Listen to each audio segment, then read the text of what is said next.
নমস্কার, আমি মৌমিতা। বড়দের প্রণাম আর ছোটদের স্নেহ জানিয়ে শুরু করছি আবারও নতুন দিনের একটা গল্প।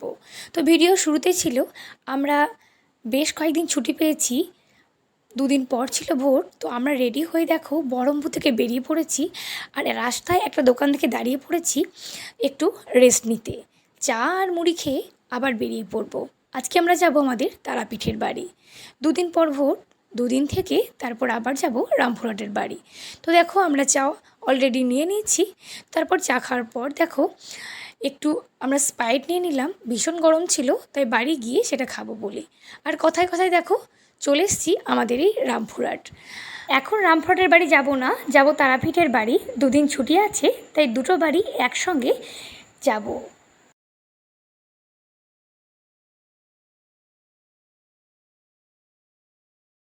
আর তারপরে কথায় কথায় পৌঁছে গেছি আমাদের সেই প্রিয় তারাপীঠ, সেই লজনগরী। না বাবা, কথাটা আমি বলছি না, কিছুজন মানুষ আমাকে ঠাট্টা করে বলেছে তোদের তারাপীঠ তো লজনগরী। সত্যি তাই তো। আর তারপর চলে গেছি মিষ্টির দোকানে। দোকান প্রায় বন্ধ হয়ে যাচ্ছিল বললেই হয়। তারপর তো ওরা দেখে বুঝে গেছে যে তারপর তো দোকানের কাকুরা বুঝে গেছে যে আমরা চাতক পাখির মতো প্রায় দাঁড়িয়ে আছি মিষ্টি নেওয়ার জন্য। কোনো রকমে একটু আমাদেরকে দিয়েই দিল। তারপরে দেখো আমরা চলে এসেছি বাড়ি।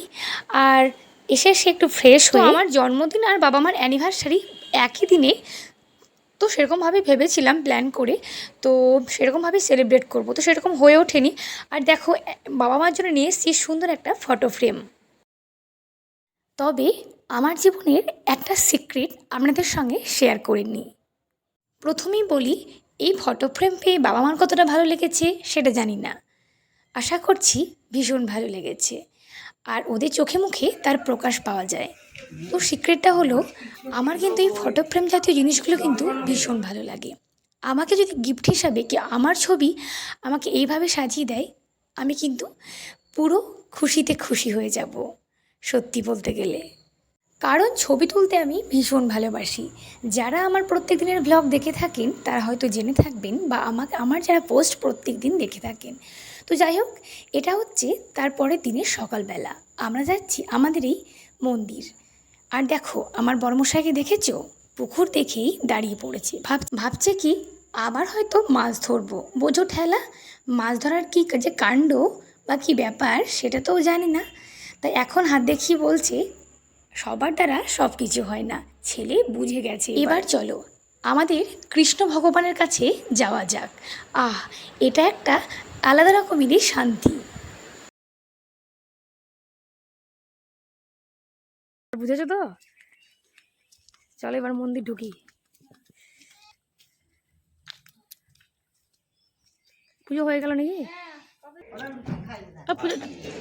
ঠাকুর দেখতে পেলাম না। দেখেছো কাণ্ড, আমাদের আসতে একটু দেরি হয়েছে আর পুজোটা হয়ে গেছে। পর্দাটা নামিয়ে দিয়েছে। আর আমাদের যদি একবার পর্দা নামিয়ে দেওয়া হয় তাহলে কিন্তু বারবার করে এরমভাবে পর্দার খোলা যায় না। একদম সন্ধ্যেতে আরতি হবে। তো যাই হোক, দেখো আমার বরকে এগুলোই দেখাচ্ছিলাম। আমাদের গাছে প্রচুর ফুল আছে, আর সকালে যার দরকার হয় সে তুলে নিয়ে যায়। আর এখানে বেল গাছ আছে দুটো, ভর্তি ভর্তি বেল থাকে। এবার কিন্তু খুব একটা বেল আসেনি। চলো এবার এক পিসিকে তোমরা দেখে নাও। তোমার বাড়ি যাবো দেখতে। চলো দেখো প্রসাদ পেয়ে গেছি কাকিমার কাছ থেকে। ঠাকুর দেখতে পেলাম না, কিন্তু প্রসাদ পেয়ে গেছি, আশা হলো। কাকু আমি তাড়াহুড়ো করে আসলাম আর ঠাকুরের মুখটাই দেখতে পেলাম না, সেটাই বরকে বলছিলাম। আর ভীষণ রাগ হয়েছিল, কি আর করা যাবে। চলো, একটু আগে যে পিসিকে দেখলে কথা বলছিল, এই পিসি নতুন বাড়ি করেছে। ছোটোবেলা থেকে এই পিসির সঙ্গে একটা অন্যরকমই টান আছে। তো যাই হোক, এই পিসির কথা না হলে বিস্তারিত বলতে গেলে অনেক বড় হয়ে যাবে, অন্য দিন বলবো। পিসি নতুন বাড়ি করেছে, তাই আমরা কিন্তু দুজন মিলে চলে গেছি বাটি ভর্তি করে মিষ্টি নিয়ে পিসিকে দেখা করতে। আর এটা দেখো আমাদের এখানে কিন্তু ন্যাড়া পোড়ানো হয়, তো সেটাই বরকে বলছিলাম। এই বিশেষ বিশেষ দিনগুলোতে ভীষণ মিস করি আমার এই গ্রামের বাড়ি। সত্যি কথা বলতে গেলে গ্রাম মানে একটা অন্য অনুভূতি, যেটা আপনি শহরে কিন্তু একদমই পাবেন না। যেখানে আছে নির্ভেজাল একটা আনন্দ, সত্যি কথা বলতে গেলে। আর এই সামনে যেটা দেখছেন আমি এখন দেখাচ্ছি, ভয়েসটা একদমই আসেনি বলে আমাকে ভয়েস ওভারটা দিতেই হচ্ছে। তো এই সামনে এই আম গাছ আর কাঁঠাল গাছটা আছে, এটা আমাদের। গাছ ভর্তি করে আম আসে। এবার অবস্থাটা খুবই খারাপ, সব গাছেই আম কিন্তু আসেনি বললেই হয়। তো স্নান টান করে দেখো পিসির বাড়ি চলে এসেছি। নতুন গৃহপ্রবেশ হয়েছে, আমরা গৃহপ্রবেশের দিন আসতে পারিনি। তো এবার চলো দেখে নিই। একটু আগে যেটা বলছিলাম এই পিসির কথা, তো এই পিসির ছেলে হচ্ছে এই যে লক্ষ্মীকান্ত দাদা, আর এই পিসির ছেলে আর এক মেয়ে আছে পিঙ্কি দিদি। তো এরা কিন্তু আমাদের ভীষণ কাছে, ছোটো থেকেই ওরা এখানেই বড় হয়েছে, তাই ওদের প্রতি আলাদা একটা টানই আছে। আর এই পিসির ভালোবাসা তো বলে শেষই করতে পারবো না। খুব সুন্দর বাড়ি করেছে, 2টো বেডরুম, আর এখানে দেখো ঠাকুর ঘর, সবটাই কিন্তু ভীষণ সুন্দর। ঘরটা একটু অন্ধকার লাগছে কারণ ওরা বাড়িটা করেছে চারিদিকে গাছে ভর্তি, গরমের সময় তো ভীষণ সুন্দর, তার জন্যে বাড়িটা একটু অন্ধকার লাগছে, পুরোপুরি কমপ্লিট হয়নি। তো যাই হোক, ভালোই হয়েছে।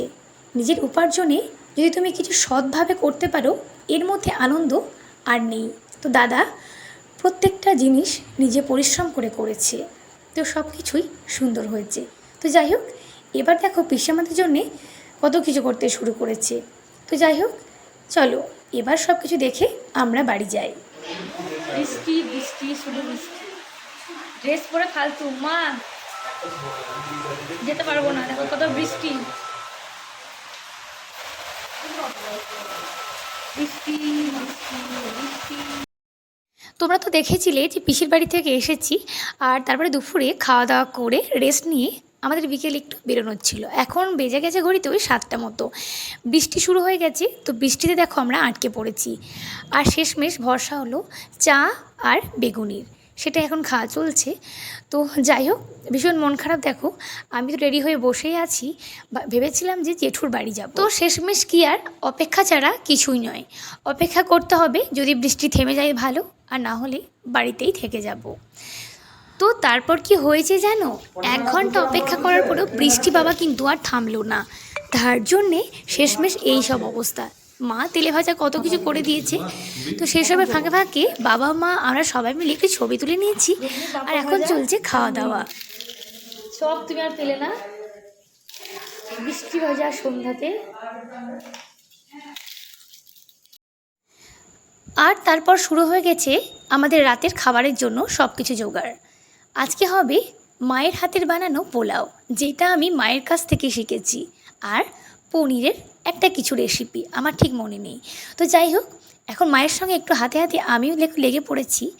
আর যাই হোক, এবার কিন্তু দেখো আজকে আমার ভাই আসবে, ও কিন্তু আসবে, বৃষ্টিতে পুরো আটকে গেছে। আর দেখো চলে এসে একদম ফ্রেশ হয়ে একদম খেতে বসে পড়েছে, আর চলছে এদিকে IPL খেলা। তো যাই হোক, আমাদের তো খাওয়া দাওয়া শুরু হয়ে গেছে। তো আজকের ভিডিওটা এখানে শেষ করছি। ভিডিও দেখতে দেখতে যারা একদম শেষে এসে পৌঁছে গেছেন, আশা করব তাদের একটু হলেও ভালো লেগেছে। আর যদি ভালো লেগে থাকে তাহলে লাইক কমেন্ট শেয়ার করতে কিন্তু একদমই ভুলবেন না। আর যদি ভিডিওটা দেখে থাকেন আমার ফেসবুক পেজ থেকে, তাহলে পেজটা ফলো করে দেবেন। আজকে এখানেই শেষ করছি। সবাই ভালো থাকবেন, সুস্থ থাকবেন, ধন্যবাদ।